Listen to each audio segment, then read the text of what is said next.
Yes, yes, yes. Welcome back. I was waiting. I couldn't wait to get to this episode.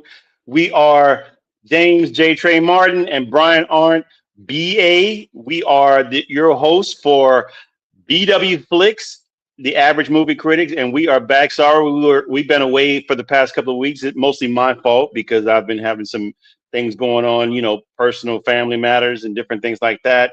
But we're back to you live and direct right now, getting ready to bring you some live action in regards to, like you just saw on the screen, Independence Day and Independence Day Resurrection. 20 years between two movies.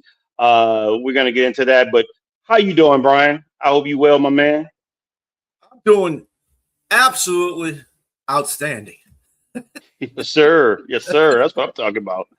And in spite of different things, man, I could say I'm doing well as well. And I'm here doing what I love to do is critique movies after doing what I even love to do even more is watch them, even the bad ones. Mm-hmm. Mm-hmm. So we gonna get straight ahead, and we got, without further ado, we're gonna get into the first movie. Our first movie came out in 1996. It is Independence Day. It was a summer blockbuster. I remember the day I went to go see it. I was in the army. I was 21 years old. I was 21 years old. I was in the middle of AIT in the army in San Antonio, Texas, at Fort Sam Houston, and I went to go see this movie. And I don't want to get into what I thought of the movie because I want to save that for later towards the end of the movie. But let's just say the movie made a lot of money and off of a semi low budgeted movie. But I'll let you get into that. Let's go into the superlatives of the movie, please, sir. Thank you very much. All right. Independence Day, as we said, it is a 1996 film directed by Roland Emmerich. It was written by Dean Devlin and Ronald Emmerich. Starred Will Smith as Captain Steve Hiller, Bill Pullman as President Thomas J. Whitmore, Jeff Goldman as David Levinson, Mary McDowell as the First Lady, Marilyn Whitmore, Judd Hirsch as Julius Levinson, that's David Levinson's father, Robert Lagoya as General William Gray, may he rest in peace, Randy Quaid as Russell Case, as Crazy One, and Margaret Collin as Constance Spano, Whitmore's White House communications director, and Debbie Levison's ex-wife. Let's not forget about Vivica A. Fox, who plays Will Smith's or Stephen Hiller's girlfriend, Jasmine DeBrow. She's a dancer, by the way. Like she wants to famously, To say the least. Other than that, other characters in this: Harvey Feinstein as Marty Gilbert. He's the guy that works in the newsroom with David Levinson, and Secretary of Defense James Rippon. You'll know him as the sniveling guy, and Adam Baldwin, and of course Brent Spiner, known for his Star Trek days at this time, because in New Jersey, yeah, he was Data, but he played that role really well in this movie too, really well.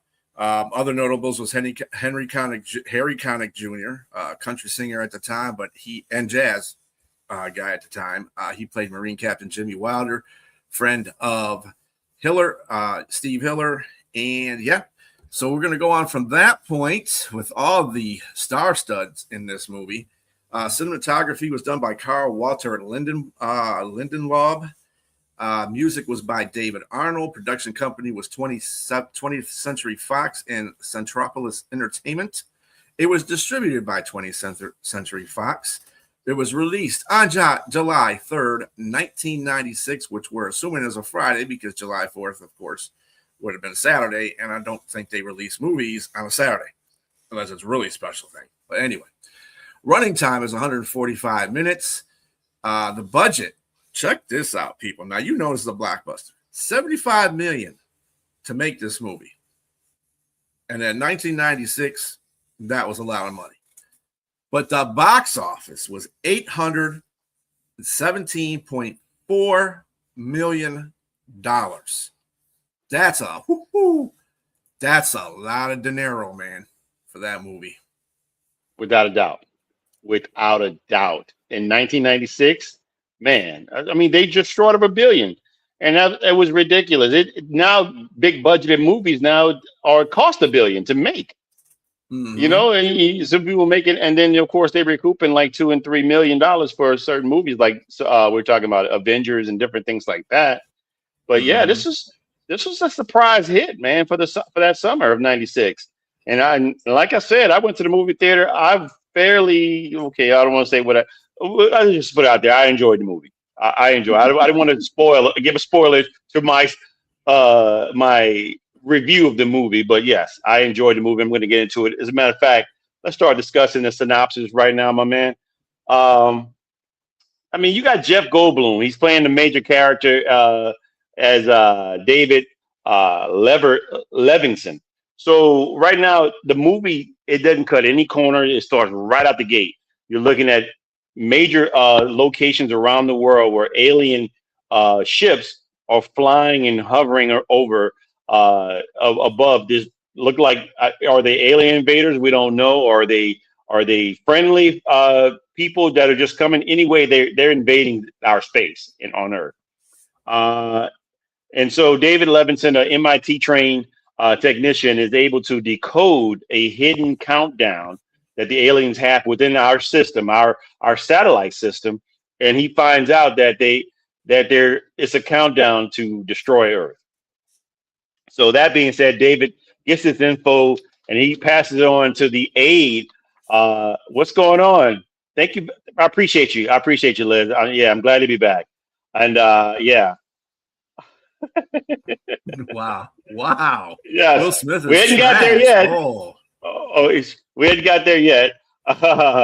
But yeah, so we're talking about David.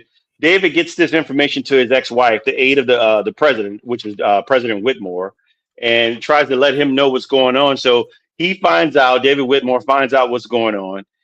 He definitely calls on a what do you call it? I can't even think. An evacuation of everybody, but it's a little bit too late. So once the countdown finally happens, the attack happens, and major weapons from these ships destroy and decimate cities, major cities. Yes, it is definitely a great family movie, my man. I don't know how old you were, Windsor, when you were a kid. I'm pretty sure you were a kid when you saw that. Like I said, I was 21. I think I'm a little bit older than you. So yeah, I can only imagine as a kid seeing that. It must have been awesome, especially going with your family to go see that. But yes, all these major cities are decimated. Remnants, including the people in the Air Force One, the president and his crew, and David and his family, including his father, they narrowly escape and get away. But anyway, the USAF, the Air Force, tries to retaliate.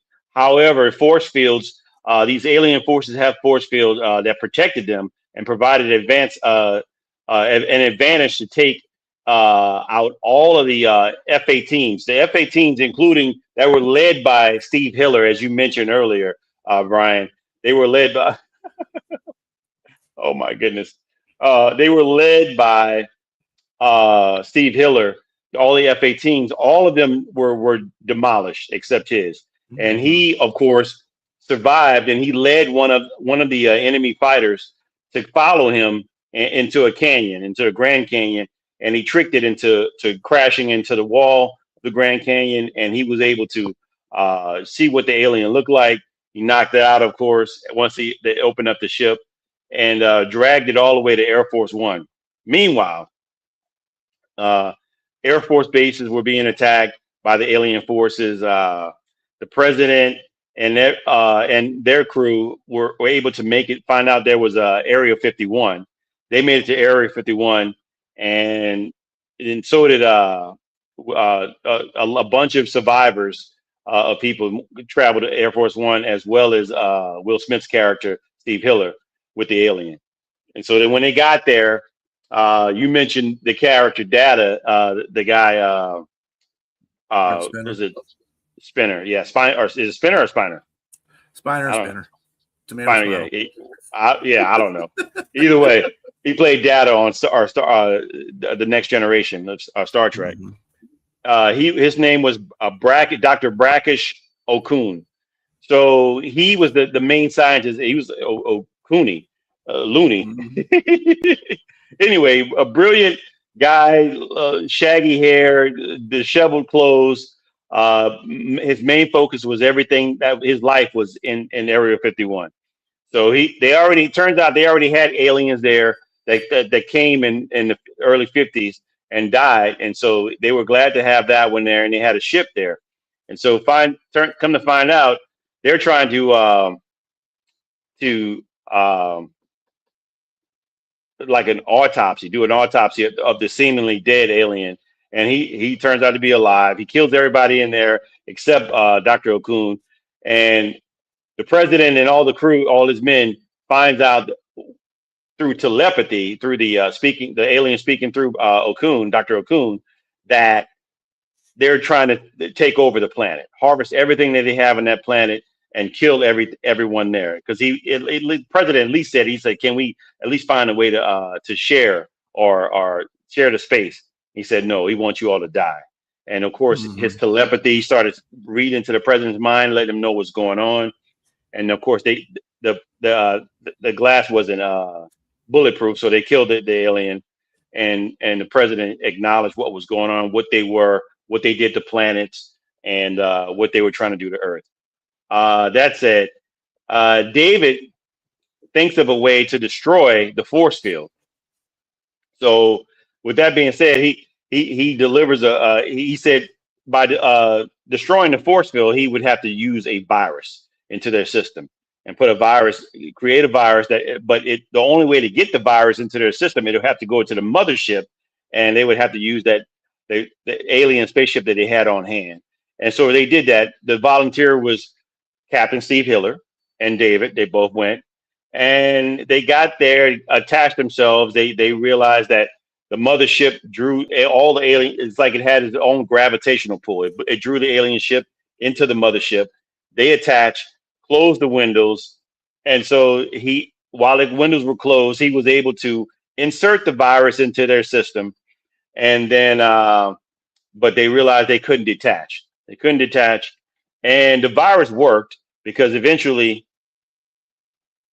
Yeah, I'm with you. Yeah, it was such. Yeah, we're gonna get there. Man. Every character there was likable. There was a lot of great tongue-in-cheek lines, and even the side characters. I mean, one of the guys that was talking about the character, Dennis Quaid's character. I mean, not Dennis Quaid. Randy Quaid's character. Yeah, Russell Cassie, I believe that's his name. Anyway, he was drunk, and the guys that said he was when they said he was sexually abused by the aliens up there. Sorry if anybody was sexually abused. We're not trying to make fun of that, but obviously they were making fun of him because they said that's they're making fun of the aliens, right? Probing them, yes, exactly. We don't want to make fun of anybody that's had any problems in that regard. This is a part of we're making fun of the movie. All right. That being said, once they couldn't get away, they figured they're gonna die, but the humans, Earth's inhabitants, the final resistance, finally had the upper hand because the virus worked. They were starting to shoot all the fighters, and then they actually gained traction, but they were running out of ammunition.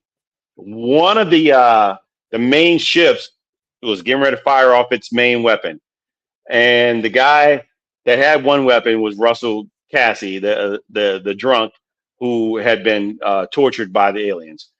So, oh my God. Please don't, if anybody's out there offended, we have nothing to do with that comment there. We have nothing to do with that comment. That being said, the same guy he's talking about finally gets his revenge and destroyed by going on a suicide mission because his missile wouldn't fire. And he destroyed the ship that way. And they pass out the information going, to all the other teammates or firefighters that are around the world how you can take the main ships out. That being said, Captain Hiller and David Levinson finally got away. They got out of their ship. after the bomb exploded, the nuclear bomb exploded in the mothership and destroying the mothership. They were able to crash land back to Earth, and they were celebrating with fireworks coming out of the sky. The end.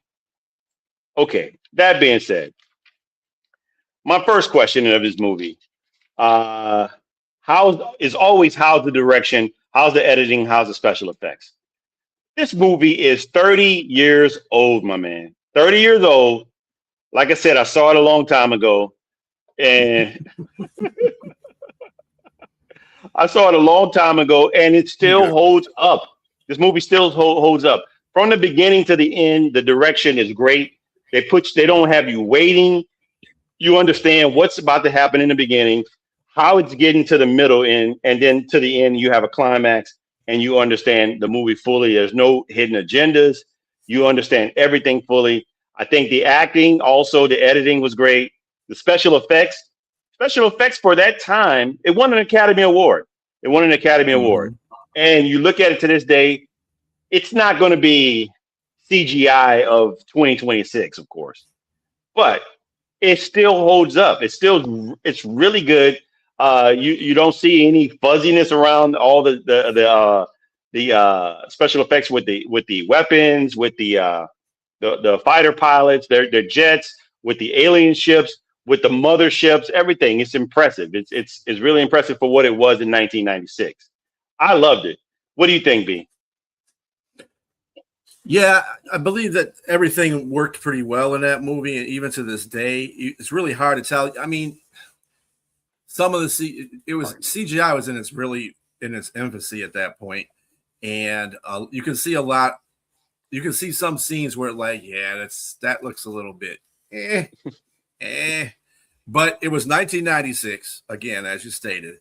CGI wasn't in full force, and they did a magnificent job of the direction. I think what was really good about the movie, the plot was great, the storyline was great, but the characters that got put into those situations, everything fit together so well, and Right. everybody worked together so well in that movie that's why that movie was a success the way it was, because everybody had their part and they played their part extremely well. From Russell to the first lady, you got to remember, when they bombed the cities, the first lady was just leaving LA and she got caught up in the scrum. The helicopter that carries the president and all the president's cabinets. She got Yeah. caught up in that and crashed.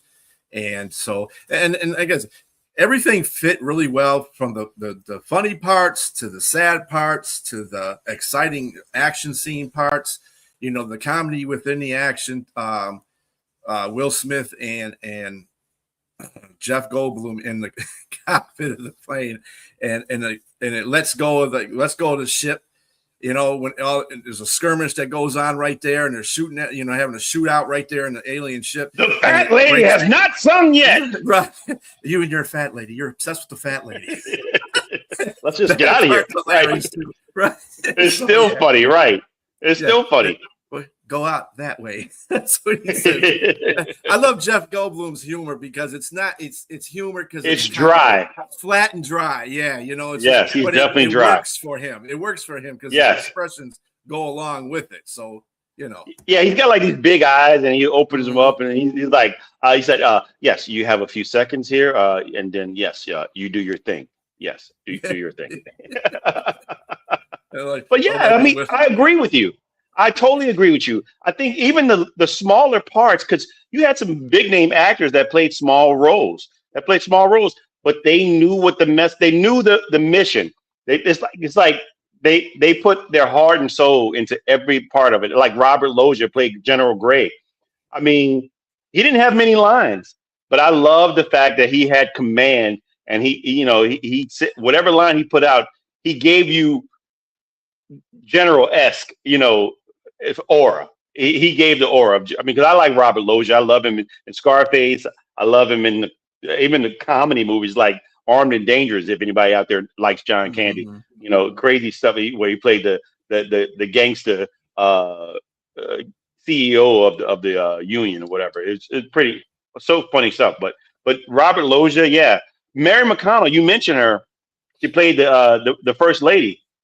She only had a few small parts, but she played them well. She was injured, and she played a great character. Her interaction with Vivica Fox was great, and the ending when she was President Whitmore on her deathbed.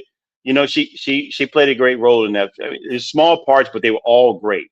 I love this movie, man. I loved it. I'm gonna ask. Let me see. I think we kind of intermingled all the questions here. Because I think overall that was one of my questions. How was the cast? We went into that. We already went into that. I think overall the movie, like I said, still holds up. I think this could still be a summer blockbuster if it just came out this year. If we didn't know anything about Independence Day, I think it'd be still great. It will hold up against all these other movies that come out, like He-Man. I haven't seen He-Man yet. Hopefully, I get to see that. We can review that for all of us Gen Xers and millennials who grew up watching He-Man. I'm gonna give this 4 buckets of popcorn. I thought it was good. I think it didn't quite give me 5. Before you go into your buckets of popcorn, we do have a video for it. Forgive me, folks. See how it's been a long time. I'm a little fuzzy and hazy. It's been a while since I've been on the show. So yeah, I forgot we got a video. B, go ahead and give us a video. All right, let me set you up for the video here. This is the big part of the movie when the tide is starting to turn toward the world getting rid of these aliens. And President Whitmore gets up on the stand and makes one of the most impressive speeches that at the time in 96 would want to make you get up and just pick up some guns and go fight these guys just for this scene. So here you go. This is the speech from President Whitmore. Mankind, that word should have new meaning for all of us today. We can't be consumed by our petty differences anymore. We will be united in our common interest. Perhaps it's fate that today is the 4th of July, and you will once again be fighting for our freedom. Not from tyranny, oppression, or persecution, but from annihilation. We're fighting for our right to live, to exist. And should we win the day, the 4th of July will no longer be known as an American holiday, but as the day when the world declared in one voice, we will not go quietly into the night. We will not vanish without a fight. We're going to live on. We're going to survive. Today, we celebrate our Independence Day.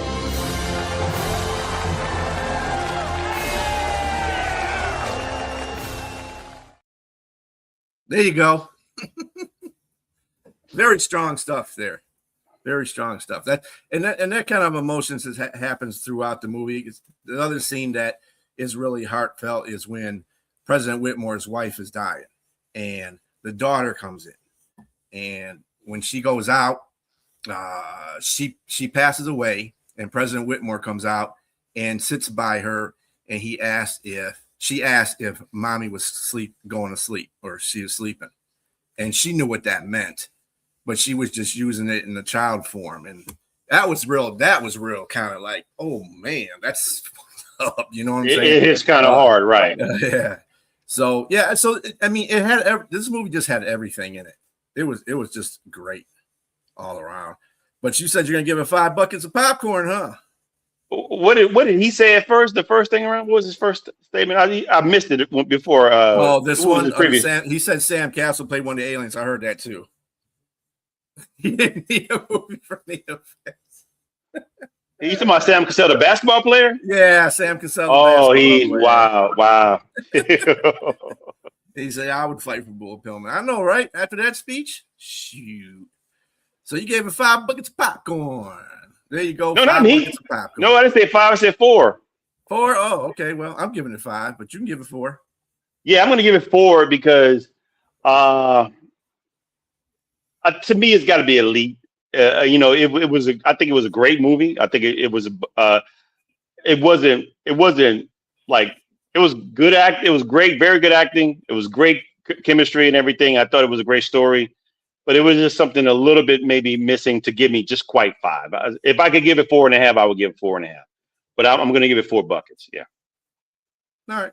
Well, I'm giving it 5 because Yeah. I think the storyline blended really well. I think all the actors played in it really well, and each of their roles, no matter how big or how small it was. And you got to think about it like this too. I think the movie was more believable because they made the way the aliens, you can mess the aliens up more believable. The aliens were created, the aliens were made like us. They were frail. They had to have suits on. All the things they were only was more intelligent than us, and they could put together stuff. But the fact that you could put a virus into their system to make it crash, and then once their defenses are down, take out the mothership. I mean, that was brilliant planning. I know aliens, they may exist, they may not exist. I don't know. Only God will reveal that to us one day. But the point of the matter is that if there was aliens, this would be a believable race of aliens to me. And this will be a believable movie because, yeah, they came down and just destroyed half the planet. So, I mean. And that's what you're saying there probably could lead into the aliens' arrogance, meaning they allowed them to slip into their atmosphere and put a virus in. So yeah, I mean the arrogance of the aliens probably allowed that to happen because they were by far more superior than us in regards to us being like Dr. Okun said that we were. He acknowledged that they were more superior than we were with our technology. Yeah, I think the other parts of the movie too. There's a lot of human elements in this movie as well, like the lady that was the friend of Vivica A. Fox, and she was a stripper, and she went up to the top of the building. You're gonna have crazy ass people like that. Just oh my God, the aliens are coming to rescue us. I said, yeah, that's the reason why there's a big portal opening above you, and a green light's gonna come down and knock all you out. But that's how ridiculous humans are, even to today's standards. They're still ridiculous. So you have those people that are just way out. And that's probably one of the reasons why I took the bucket of popcorn. No, I'm just kidding. No, no, she was goofy, and she even lied to Vivica Fox's character Jasmine, and told her not to go out there. And she said she wasn't going to go. She went anyway, but she got what she asked for. So yeah, there you go. All right, on to the second movie, the sequel, 20 years later, Independence Day: Resurgence. So, B, just give us some superlatives about that. All right, superlatives on the Independence Day Resurgence. This came out in 2016, 20 years after the first one. This was also done by Roland Emmerich.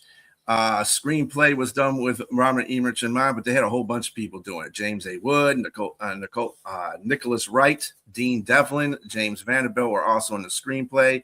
The story was with those same characters that had the screenplay been written by.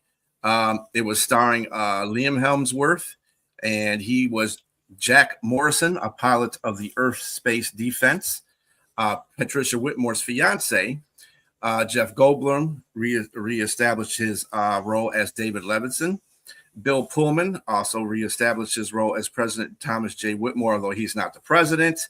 He is in a retirement home because people think he's loony.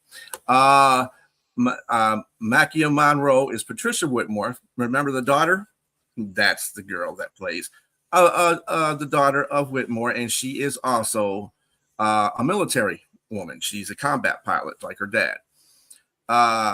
Jesse T. Usher as Dylan Hiller, which is the son of Vivica A. Fox, but was adopted by, of course, Will Smith's character.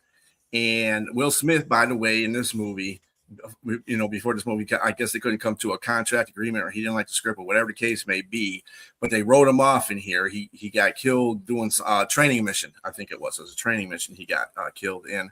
So his son steps in and he's also a fighter pilot. Travis Trope, Charlie Miller, Lieutenant, airspace defense, friend of Jake, who also lost his family when the launch was first attacked. And by the way, Vivica A. Fox also is in this movie, but she passes away due to the fact that aliens take out the building under her, and her son cannot hold on to her long enough to save her, and she, dies in the burning rubble from like 600 feet up high. But anyway, other people in here, Judd Hirsch also renews his role as Julius Levinson, of course. Jeff Goldblum's David Levinson's father. Brent Spinner, of course, he comes back and reprises his role as Dr. Brackish Okun. And Celia Ward is the president at this time of the Earth in 2016. Like I said, Vivica Fox shows it. Robert LaGoya is retired. He is in this movie too, but he doesn't have any lines in this movie. He's just there as a retired commander of the Space Command when they have like a little get together or stuff like that. And James A. Woods is in it, Lieutenant James Ritter. So you got this just about the same amount of people coming in back in there, just not everybody. Will Smith is the big one that's missing. Music is by Thomas Wander, Harold Closer. Production companies 20th Century Fox again with Centropolis Entertainment and Electric Entertainment. Distributed by 20th Century Fox. Release date was June 24th, 2016, which is going to go into what we're going to be talking about in a few minutes here. Running time 120 minutes. Budget was 165 million. Now, we said the more than twice the first budget. Yes, exactly. And guess what the box office was, though? 389.6 million. That's nearly a third of or about half. I mean, we can say closer to about a half the amount. That's garbage. That's just garbage. It stunk. It stunk like sewage. Smell like Will Smith said in the first movie. And what's that smell? It's this movie. It's this movie. That's why he didn't do it, because I wish he could have punched he this smelled movie it coming, just like he did that alien. So yes, ladies and gentlemen, we're giving you a kind of a clue of where the direction of this movie is going, what we think about this movie. Let's just get started with the synopsis and try to get this over. Look, 20 years later, I'll keep it the short version. Earth takes the technology of the aliens, the remnants of what they had, and expounded upon their own technology and improved it. And I was very impressed with that. I mean, obviously they were able to fly, go far further than they've ever gone. They got because they knew that the aliens, would not be the last. They finally know that something's out there. And not only that, they survived an attack. So at some point they figured they might come back. So they got stations on the moon, Area 51, the satellite of Saturn, Rhea, and Mars. So they are trying to be all over the place to just watch out for these people coming. David is now the director. He's director David Levinson, and he travels to Africa to visit where a already landed alien ship is there, and it finds out that it was previously drilling into the Earth. So you wait 20 years to find this and find out what it was doing. Nobody knows this within 20 years. I'm still I'm trying to get through the synopsis here, but that was just, to me, that was one mistake. That was just stupid. Okay, so that wasn't good. That wasn't written well. All right, because it takes 20 years to discover that. All right. That being said, they find out what their intentions were initially. They were trying to get to the Earth's core. That's where they obviously would take all their energy and harvest the energy from. Certain people, including the President Whitmore, the guy that was with David over there in Africa. His name was I can't even say the guy's name, Ubuntu or something like that. Anyway, he's African. Ubuntu, yes. Ubuntu. Is it? Okay, thank you. Ubuntu. He has, and along with Dr. Brackish, who comes out of his coma, they all have the telepathy from the collective alien telepathy that gets in their mind and lets them know what's going on. So it's how they all communicate. The aliens communicate with each other through telepathy. That being said, through a wormhole, more aliens come. Not only just more aliens, we're talking about the mother of motherships, about 3,000 miles square footage of the ship that comes in, destroys all their defenses, the Earth's defenses, and lands on top of, they said, what part of the Atlantic Ocean? They said all of it. That's how big it is.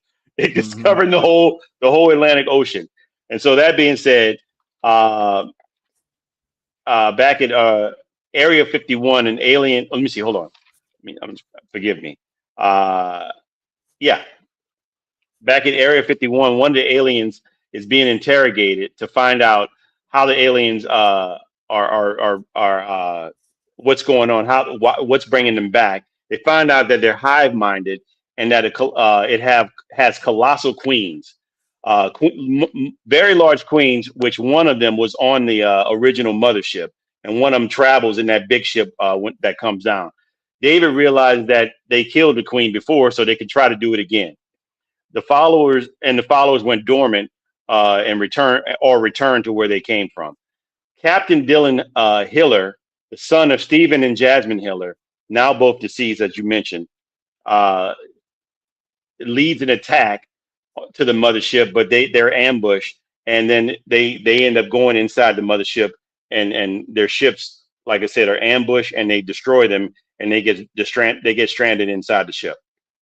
Back at Area 51, they discover a similar sphere, that contains a whole bunch of knowledge, and it's what the sphere is, ladies and gentlemen. It's virtual people technology, a group of aliens from way back when that eventually, with their technology, became virtual, and they were inside. All their knowledge and technology was inside that sphere, and they were being chased and chased by the harvester aliens, trying to obtain that technology. So, because what's going on, this particular, I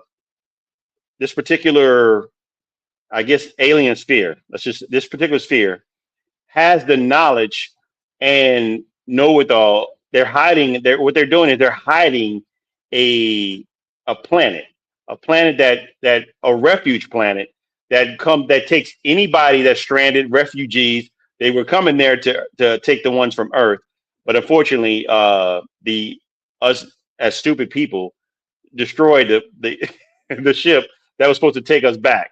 They destroyed the ship, and then before they found out if they were, because of the PSTD from the previous time, so they went on and destroyed it from the previous time. Anyway, that being said, the survivors that are man, I'm losing it here. The survivors that are in the mothership hijack 2 spaceships and get out of there to escape the mothership. The queen is aware of the sphere, and she tries once she to use her telepathy to find out where it's at. She tries to retrieve it, but not knowing she's been set up. President Whitmore elects to go and use himself on a suicide mission, takes a fighter jet with a nuclear weapon to set her up on that mothership, and uses a force field to destroy himself and that mothership. But turns out she is very formidable, and she has herself covered by her own force field. And I didn't realize she was that big, B. She was huge. She was huge. She eventually comes out of that, and she goes on the attack.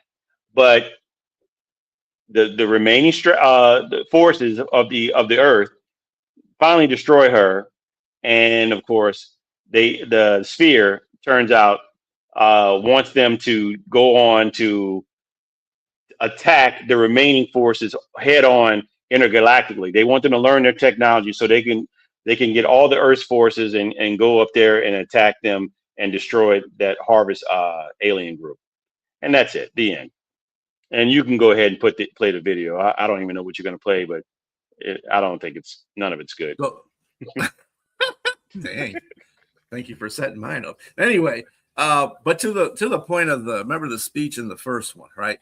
So this is how different that the speech is from the first one to the next one, and how much effort they put into doing this rah-rah speech. Now, keep in mind, this is after most of the majority of the star people are gone in this whole thing. So here you go.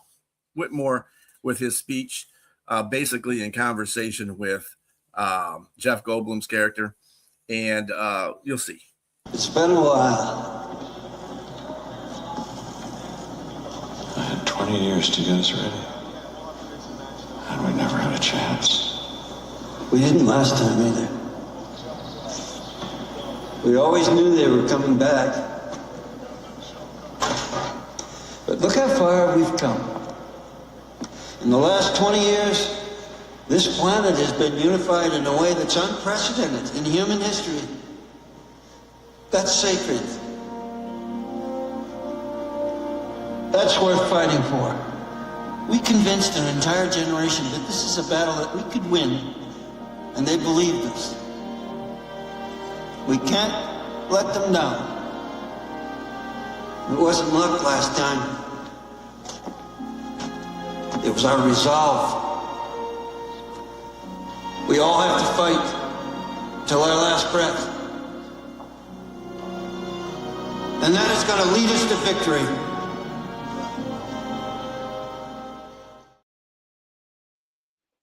Yeah, I'm not really feeling that whole speech. Yeah. I feel like, yeah, you know what? I'll be right back. I'm going to get some coffee. As soon as I get ready to salute, I'm like, yeah. Oh, Liz, I don't know what's going on with you, honey, because this is a better movie. Oh, no, goodness. no. Come on, girl. Come on. Yeah, I have to agree to disagree, Liz. I'll just give you. You can have it. You can keep it. The IMDb on that movie was 5.2, and the original one was 7, and Rotten Tomatoes was 70 on the original one and 29% on. So a lot of people would have to disagree with you, Liz. You're gonna have to say, yeah, it's not too good. Look, to me the acting was subpar. Like you just saw that scene right there. Bill Pullman, he ignited the original movie with that speech. Like you said, he had me ready to go out and look for some aliens. I'm like, what are they at? What are they at?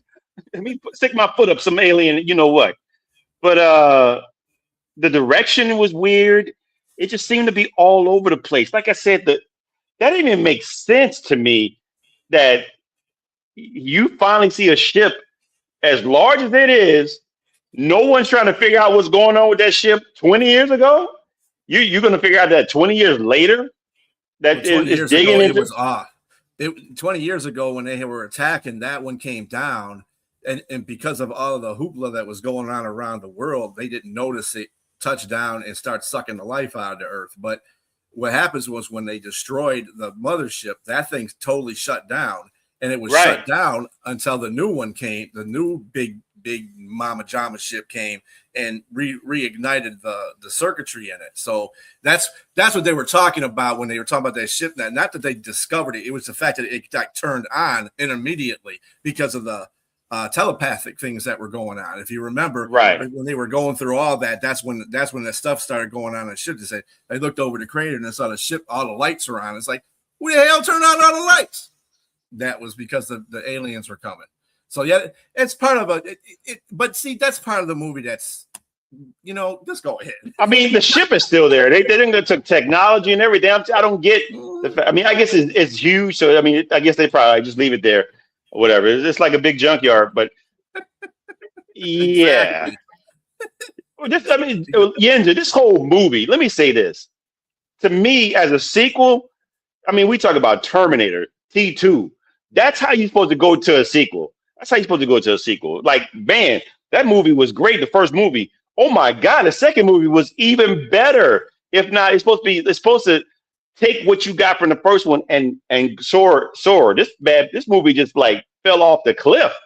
To me, it's like going to McDonald's. Back in the day, man, when they made the what's that sandwich? The McRib. Remember the McRib? to me, that was a good sandwich when I was a kid, man. I mean, and then eventually they brought it back. They brought it back years later, and I'm like, I get to the drive-through, and you go like, you got this flat sandwich with these big, thick cut onions and pickles, and this weird cafeteria lunch meat that's sitting that's fake, the riblet meat that's sitting on a sandwich drenched in sauce, and then you take a bite of it. It's like, oh my god, this is terrible. This is not good, man. It's to me, it just kind of seems like that with this movie. They're total polar opposites. The star power, like she's the guy Hemsworth, he was average. He was totally average in his movie, man. It was straight hot garbage. And I the star power of Jeff Goldblum, it couldn't save it. And he had small parts in the movie. He wasn't as powerful as he was in this movie. It seemed like they took a lot away from him, and he became a director, but it was just goofy. I mean, he's with his dad driving the bus at the end. It was just a lot of goofy stuff, and it just his character was just not like, it wasn't the same. And the main character, I think the biggest thing of the movie, the reason why it wasn't successful is the omission of Will Smith's character, and I think that was the big thing. When I found out he wasn't going to be in the movie, I knew immediately this wasn't going to be a good movie. I knew when I said he turned it down, or there's no way, because like I said, the director mentioned that he said he knew it wouldn't be great because they weren't going to have Will Smith. I don't know what Will Smith's reason for not being in the movie, but he was missed for sure. It just wasn't good. What do you think, man? You know, the thing I liked one of the few things I liked about this movie, the storyline was good. It had a good, solid storyline. I think that, it shows you 20 years in the future, and instead of them making up some kind of stupid thing to go along with that time, they basically progressed on what was happening at the end of the last movie. So they reunited the planet. So everybody is kumbaya, and then they took the technology that they got from the wrecked saucers that landed and were destroyed, and they took the technology and they made their forces stronger because of it. And the platinum storyline is really good. And and even though they didn't expect another, well, you got to be stupid if you don't expect these aliens to come back, because they got defeated. And any kind of creature, I would feel God made, is going to want some sentiment of revenge. And they want to come back and take the planet because they weren't able to do it the first time. They say, hey, wait a minute, we want this planet for resources. We're going to take this planet for resources. Forget all that. But the planet was prepared for it. I just think that what happened with this is that, yes, Will Smith wasn't in it, but all the actors didn't act really well in their roles. I thought the daughter that played the daughter of the president in the first one, she was grown and 20 years older. She could have played that. She's still an actress. She's still an actress today. She could have played that role and been really good at it, because she understood the whole premise of the movie, because she was young when she did it. She was like 6, I think she was, when she did that movie. So she could take that. They just didn't use a lot of the things that they had as resources and actors and actresses to create the same thing they had in the first one. And I think that's the biggest part of this movie, and the reason why it did not work, because the actors were garbage. I mean, they weren't garbage, but they weren't. The chemistry was bad. The chemistry was bad. Terrible. It just wasn't good. Yeah. That's what I said, Yenzer. That's what I said to him off screen. I said, you will probably look at that like, oh, no, sir. There's no way. I mean, he was like, yeah, we one and done. We can't get lightning in a bottle twice, or lightning won't strike in the same place twice with this script. So. No, I don't know about that. You just don't look. See, Liz, you got to stop looking at movies for the person that plays the character. It's the strength of the character that plays that is played by that actor. I think Will Smith did a very good job on that, being a brash pilot in an Air Force. Well, Air Force, and he was, he did his job, and he was trying. He was one of the best pilots. So I mean, without him, that movie didn't make. You couldn't make that movie without him Totally. This is quote. Roland Emmerich said that the reason why they chose Will Smith for the first one is because of his role in 6 Degrees of Separation. So they picked him because of his talent and his star power. And so, but this movie made him. Movie made him a star, a blockbuster star. We can agree to disagree, ma'am. It's what it is. But yeah, but this movie here, it's what did they say in Star Wars when the guy Phantom Menace when he crashed Poodoo? Yeah, it's Poodoo doo doo doo. It was just it was just straight dookie, boy. This is bad. Yeah, I give this 2 buckets of popcorn. I'm going to leave it at that. And that's being generous. Yeah, I'm gonna keep the dancing 2 buckets of popcorn up there because like I said, I love the storyline and the plot. Yeah, I mean, I look at least 5 things in a movie what will contain that, and to give it a rating, I give it. And if it's not, I only found 2 things out of the 5 that I liked, so I was like, yeah. And it's like everybody came. The people who came back. I think the best person that came back was the father of David Livingston. He was true to form. The whole from the first movie to the second movie, he was true to form. I don't even think Jeff Goldblum really embraced his character like he did in the first one. He seemed like he was just there. He seemed like he was just there. And the same thing with Pullman. I don't think he embraced his, being a president. And it's always funny in these movies too. The president, usually gets offed. But Pullman was lucky in his first one. He went out there and he got into a fighter pilot. He said, "I'm going out there and fighting with them." And, Goya was like, "Sir, you sure you should be doing this?" He's like, "Well, what are you going to do? Stop me?" I mean, we're about to die. I don't know about you, but I'm going out here and fight. So, yes, I mean, that's how you follow somebody like that. But this guy here, you're like, what? This guy's a dude playing another dude. Is that Tropic Thunder? Yeah. He got it from Tropic Thunder. Yeah. But yeah, that being said, speaking of Jeff Goldblum, that's who our bio's of. We want to talk about him. Jeff Goldblum is probably one of my favorite actors. I think he's funny. I think he's naturally funny, like you said, a lot of dry humor. He played great roles. Born October 22nd, 1952. A man has got to be he's 74, I think. Is that what it is? He's going to be 74 this year. From West Homestead, Pennsylvania. His first, believe it or not, his first role was not a starring role, but his first role was in Death Wish. He was in Death Wish in Charles Bronson, his movie. He was one of the home invading thugs. But he went on to do some other movies, which I think some of the movies are funny. He was in Earth Girls Are Easy. That was a very funny movie to me. If we look it up, I think that Jim Carrey. Yes, Jim Carrey and Damon Wayans and Gina Davis, his soon-to-be wife at the time.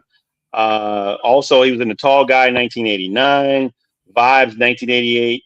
He also had major roles in The Fly. I love that movie. It's one of my favorite movies. I don't want to speak about it because we might end up reviewing that movie one day. But yeah, it's a good movie. Deep Cover, 1992. Yes, him and Lawrence Fishburne.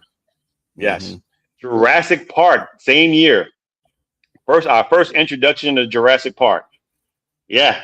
The Lost World, 1997. He also has some supporting roles as well. He was in, of course, our first movie was Invasion of the Body Snatchers. He was in that. In 1978, The Big Chill. I thought it was an underrated movie. A bunch of former college colleagues one of their friends died. They end up going visiting each other. That was actually a pretty good movie. The Adventures of Buckaroo Banzai. Underrated movie with Peter Weller. He's in that movie in 1984. Independence Day, of course, 1996. Igby Goes Down in 2002. And of course, he was in this 20-year reunion, not a blockbuster, lackluster, more so. The Grand Budapest Hotel in 2014. I haven't seen it. I heard that was a really good movie, but I want to check. Yeah, it was. It was. Yeah, you got to see that movie. That's a pretty good one. Yeah. Yes. Yes, he was great in Thor Ragnarok too. I actually like that list. We can agree on something. Asteroid City 2023. He's also been successful off the big blockbuster movies and in commercials. He was in 1990s the voice of Apple for iMac and iBook, Toyota commercials. He was also in Procter and Gamble for creams, and he also has a jazz band where he lends his voice and he plays the piano. And Jeff Goldblum has been married 3 times. Once to Gina Davis. I forgot the other lady's name, but Emily Livingston is his current wife. He married her in 2014. She's a he has 2 Canadian children. Olympic rhythmic gymnast. Yes. Canadian Olympic rhythmic gymnastic. Say that's 3 times fast. Is she a lot younger than him? I think so. And Patricia Gold was his first one. Where he appeared with her in Silverado in '85. Okay, and he has 2 children. So that being said, that's Jeff Goldblum. Oh, you trying to start stuff with Robbie? Oh my goodness. Let's keep it for the football show. Keep it for the football show. He's a popcorn player. Yeah. Jeff doesn't surprise me that Jeff Goldblum is part of a jazz group because he looks like eccentric, a jazz right? Guy. He's a very eccentric guy. Yeah. That being said, we're going to talk about our next movies that we're going to do for next time. We are going to do F1, the movie. That is on Days of Thunder. Days of Thunder is on Pluto and YouTube for those of you out there who are interested in watching. And F1 is on Apple TV. If you don't have it for free, we apologize. And again, for those of you out there, we give spoilers. And the battle goes on. This is the month of car racing, NASCAR. So that's why we're going with with the F1 and Formula One, and we're going with NASCAR. So hopefully you all out there, we're going to watch movies. Yes. Yeah. It was kind of both of our ideas. Yeah. It was both of our ideas. Yeah. We got to keep it. We got to keep it broad. We got to have a broad spectrum, man. Very diverse. Yes. Yeah. So yes, we're gonna do the 2 racing movies next week, and we hope that you enjoy our show. If you don't, please let us know. We got a email there. It is bwflix 26. Is it bwflix26 at gmail.com? Yep. Right there at the bottom. And let us know. And if you want some movies for us to watch and review, please let us know. Leave it in the comments too. But we will. Yes. Make our email box, get a little wet because it's dry as hell right now. But if you like the show, let us know. Please like us on and subscribe to us on YouTube, Facebook. We're on there too as well. And let us know that you like it. Yes, thank you. I'm glad you're in there, man. Just let your friends know about our show. Thank y'all. Yep. Thank y'all very much. We appreciate y'all. God bless you. We love you. Trying to get Danny back on here. Yes, get us some other people on here on this show. So we'll be back next Tuesday, 8:00, same time, same bad channel. Y'all have a great night. Yes, sir. Forget about it. All right. Yes. All right. Peace.